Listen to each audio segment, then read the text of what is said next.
to do it? You want to start 0-3, you want to start 2-1, and then be 3-1 coming back to Utah. But that's going to happen. I just want you to know that. I'm just preparing you for this, Skip. Look, at the end of the day, you got to fight. They still haven't found the answer for Donovan Mitchell. That's the problem, because he's outplayed your two top guns head-to-head by himself. He's outplayed both of them. Okay, now we're going to make it superstar for superstar, so now we're going to make it auxiliary guys. You got Batum, you got Marcus Morris, you got Reggie Jackson, you got Rondo, whomever, Luke Kennard, whomever, Zubac, whomever you want to come with. I'll take Bogdanovich. I'll take Joe Ingles. I'll take Royce O'Neal. I'll take Rudy Gobert. I'll take the others, Utah others, over your others. So because if it comes a series like that, I trust them more than I trust your guys. And that's what it comes down to, Skip. They're unflappable. I love Quinn. Skip, they got the zone, and then I see him come out. They pick the two guys. Now, Donovan missed a shot, but he splits the pick, had a great look at a basket, had a great look at a kick. He just missed it. I love the way Quinn Snyder is calling this series. He's doing a great job. And guys are stepping up and making shots. It's one thing. I've seen a lot of guys. I played with a lot of guys, Skip, make one-handed catches in the first quarter, the second quarter, third quarter. But that last drive, when we need to get in field goal range or we need to get a touchdown to tie, all of a sudden they're looking like, John, don't throw me the ball. Throw it to Sharp. Throw it to Ed. Nah, you just made a spectacular catch in the first half. I need that kind of energy. Hey, give me a look. And you see Utah, Skip, even though they had squandered that 21-point lead, had fallen behind by 2, the way they were shooting that ball, they weren't shooting hoping it going in. They were shooting the shot knowing it was going in. It sure looked like it. Bogdan was letting that thing go. Yeah. Joe Ingles had that thing high. He shoot that thing left-handed. And guess what? There's a great chance Mike Conley gonna come back. Very good chance. I figure he's going to play. No, we rest that thing. We want that thing 100%. We want it 100%. As they say down south, Skip, y'all in a heap of trouble. Now, you know what a heap is. Yeah, y'all in a heap of trouble. Yeah. So there was a play at the end of the game in which Paul George banged into Donovan Mitchell. He did it on purpose. And there was a spill taken by one Donovan Mitchell, and it looked like he turned his ankle that's been plaguing him a little bit. He said after the game he's 1,000% okay, no sweat, no problem.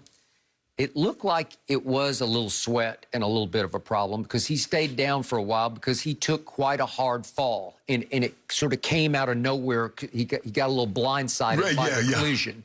And he wasn't ready for it, and he hit the hardwood hard. So we should monitor just exactly how spry he is tomorrow night at Staples.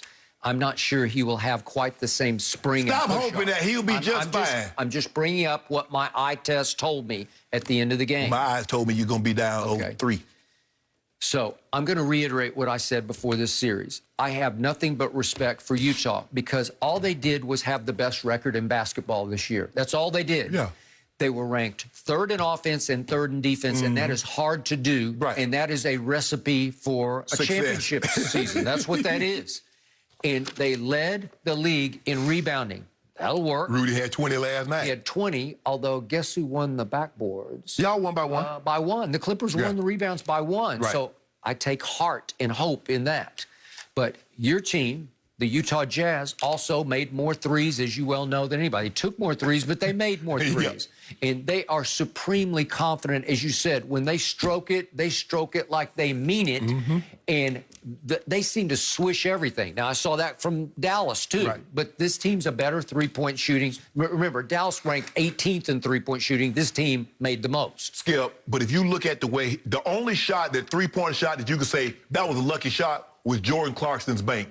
All the rest of them was pure. You look at Jordan Clarkson pulling up, Skip, he pulling up bouncing. Like, yeah, that thing good. Bogdanovich in the corner, yeah, that was good too. Joe Ingles, yeah, that was really good. Donovan Mitchell, he pulling up in the first half, Skip. Them things, he's shooting the ball. You talk about Luka shooting it high. He's shooting that ball so high, it ain't nothing but net. So, all that your team has done is hold serve. That's all you've done. You've accomplished nothing more than you won your 2 home games. In your insane asylum, you won twice. Well, these things are 7-game series for a reason because now the visiting team last night gets 2 at home. And I believe that the Clippers are made of the right stuff. And they won't win just tomorrow night. They will win, I think the next one's Monday night. They will win the next two at home and return to Utah 2-all with new momentum. Do you want cases on that one? Do you know how these things swing so wildly?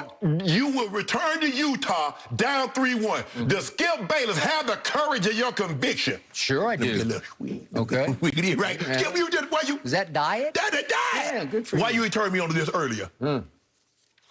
Well, because you lose it, you never win it. You've never had any. Oh, boy. That stuff is... Yeah. It'll get you going. Yo, Spider must have had like 2 or 3 of these. Yeah. Y'all in trouble. Do you remember the little kid in Talladega Nights at the dinner table? I don't know if you saw Talladega Nights. No. Maybe you didn't. He was all jacked up on Mountain Dew. That's what's happening to you right now. What you talking all about? jacked up on Mountain Dew. Spider Mitchell drinking that on LeBron. That on what LeBron be saying. Yeah, that LeBron said. Rise. Yeah. Because he giving it to y'all, Skip. Rise and shine. He is. But he got quiet in the third quarter, and he was fairly quiet in the fourth quarter, and I believe we're starting to figure out how to play Donovan Mitchell. What, a zone? We may have to resort to zone, but here's what I love about my coach and my Clippers. They are forged in his image, and he was the architect of your greatest comeback. LeBron, 2016 finals, down 3-1. But y'all ain't got no LeBron. Okay.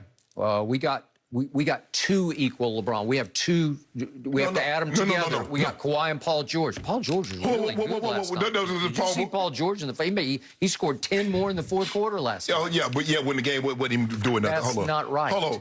Paul George was 8 of 18. Is that 50%? Kawhi was 8 of 17. Now, so in the playoffs, now LeBron, most points per game just in a 6-0 start to playoff history. Yep. Kobe was 34.3, reached the NBA Finals. LeBron, 34.2, 2017, reached the NBA Finals. Donovan Mitchell, 37.2. We had yet to see. Michael Jordan, 37.2, 1993, reached the NBA Finals. Now, you see a reoccurring theme there, Skip? Now, I like LeBron over Kawhi. And I'm damn sure taking Kyrie over Paul George in playoff and pressurized moments. I will do that, and you would also.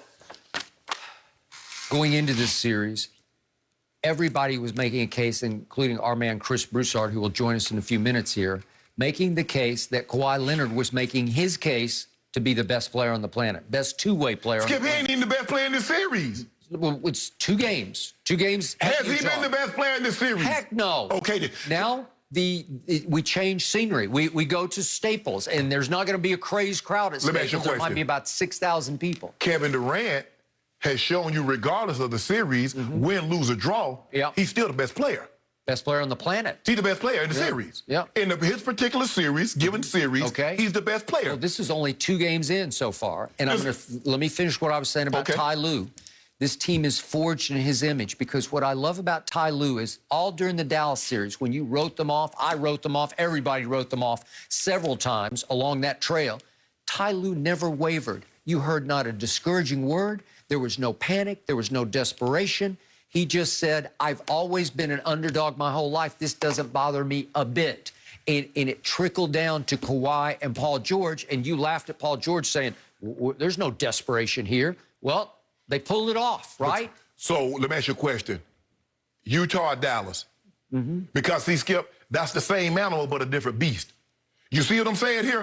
Donovan Mitchell and his squad, that Utah Jazz, that's a different beast than what they saw in Dallas. You know that. They're better. They're better I think, you know what, deep down inside, I think they know that. Okay, deep down inside is a cold-blooded killer in Kawhi Leonard. That's why he's been Finals MVP twice. That's why he took over games 6 and 7 versus the Dallas Mavericks, and there was no question he was the better player than Luka on that floor for those 2 games. That's what you're about to witness. He is going to rise and shine. In Game 3, Game 4 at Staples will belong to Kawhi.